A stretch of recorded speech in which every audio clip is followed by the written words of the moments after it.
I'm in a Cessna 172, I think. And is that a Cessna 172 or 150? Can't remember. I'm over Toronto right now. I just flew over the airport here. Let's make a turn back. It's pretty cool scenery at the airport here. They've got a lot of buildings.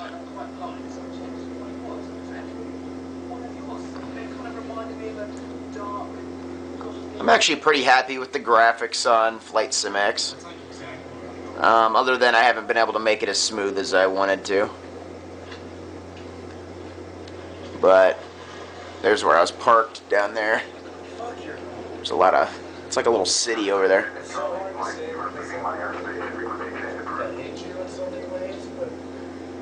I'm kind of on the traffic control. I got clearance for takeoff and stuff, but I'm just kind of flying around in circles. I don't know. I'm going to go ahead and tune in 133.4. That's just the Toronto approach, so I can kind of hear what's going on. This movie, Forgetting Sarah Marshall, keeps popping up. I think it's stalking me or something. But it's kind of growing on me. I kind of like it. I don't know why. The first time I saw it, I actually didn't like it at all. But I kind of, I went to Hawaii myself in '05, and I was trying to learn to surf. So it's kind of funny. This guy's like classic. He reminds me of somebody I know. This guy's funny. But for some reason that movie's growing on me. So there's Toronto. The downtown's over that way. Now, believe it or not, I used to drive a semi to Toronto too. I've been to Canada, or what is it, Ontario, I think 4 or 5 times in a semi. And I used to drive up, I think this is called the 401 here, and I'd go like a couple like 100 miles northeast of Toronto, and I'd make a delivery, like a truckload of starch or something. And but one time I had a delivery to downtown Toronto, so there's an interstate that goes over this way, and then you go downtown, and I actually had to deliver right in the downtown buildings. And then when I was empty, I picked up somewhere else.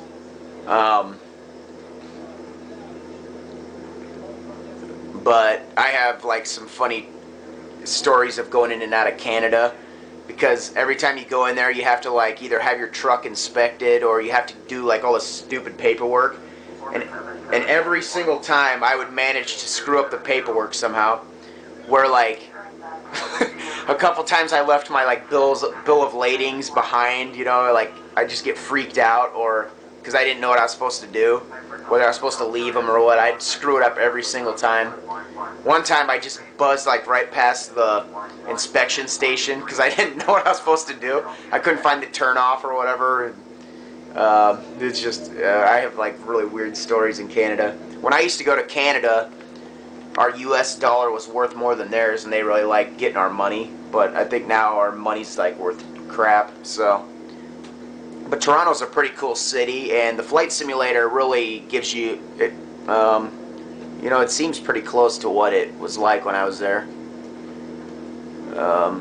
One time I about wrecked my semi on it was like snowing in Toronto, and I had to drive around the lake here and go back into New York State, whatever that city is. It's on the northeast side, or northwest side of the state there. I can't remember what it is. But I about wrecked my truck like around the side of the lake here. I was going like 40 mile an hour and the roads were all icy. And my truck about wrecked. I've about wrecked the truck a couple times, and it would usually be when the truck is empty in the snowy conditions, in the windy, it's like crosswind.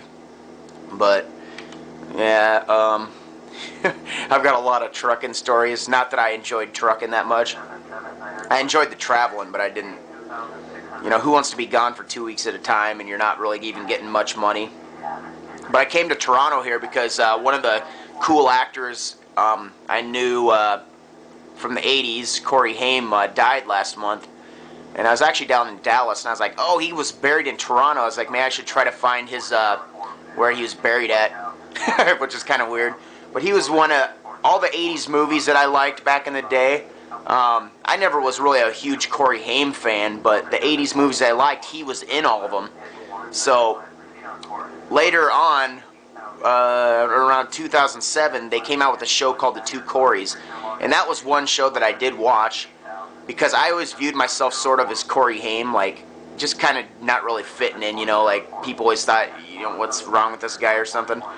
But his friend Feldman, I have a friend that's sort of like Feldman, and then, like, we would, like, I'd view me and that guy as, like, you know, people would always think, like, what, are they gay or something, but they're just friends, you know, and then, like, but it's just, I always, like, related myself to kind of Hamster, because he's always just sort of dealt, like, the dumb cards and stuff. But anyway, when The Two Coreys came out, I did watch that show, and, like, I kind of liked Haim, you know, and I'd kind of always email my buddy and be like, yeah, you gotta watch it out this week or whatever, it's on A&E, you know, but then he ended up dying last month, which we kind of all saw it coming, so, but, so I came to Toronto here, and he's actually where the international airport is. This airport here, I'm not even sure what it's called. Let me go off the frequency there, they're just gabbing, but he's actually buried right east of this airport here, within the runway length, and it's that little other light area. I'll point it out here. It's called like the Shalom Cemetery or something like that. But I'd actually driven by this area probably 6 or 7 times in my truck, because you have to go back and forth on the 401 there.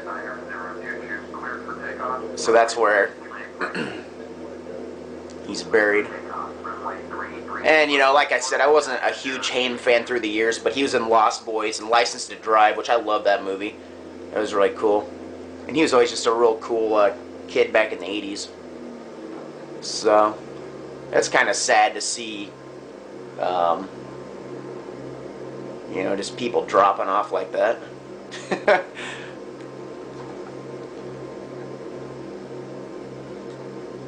But if I could actually relate to any one guy, it would probably actually be him, because, you know, people are always just kind of like, what's this guy's deal, you know?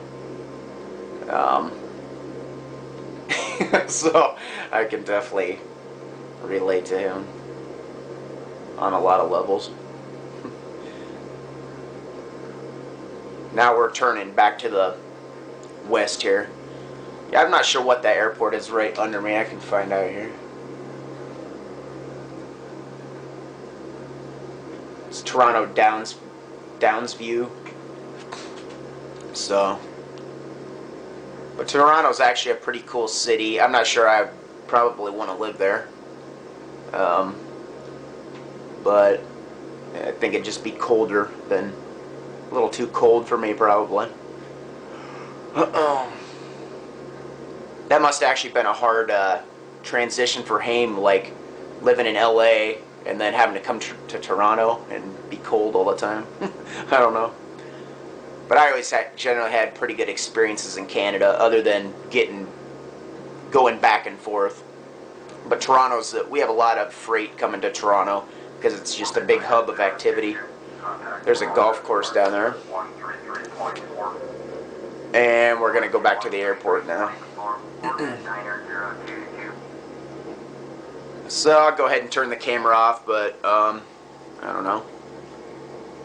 I guess I'm probably going to head back to the United States, I think. There's not really a lot of other places you can really go up here from here. I mean, you know, so. Alright, that's it. There's the 401 again.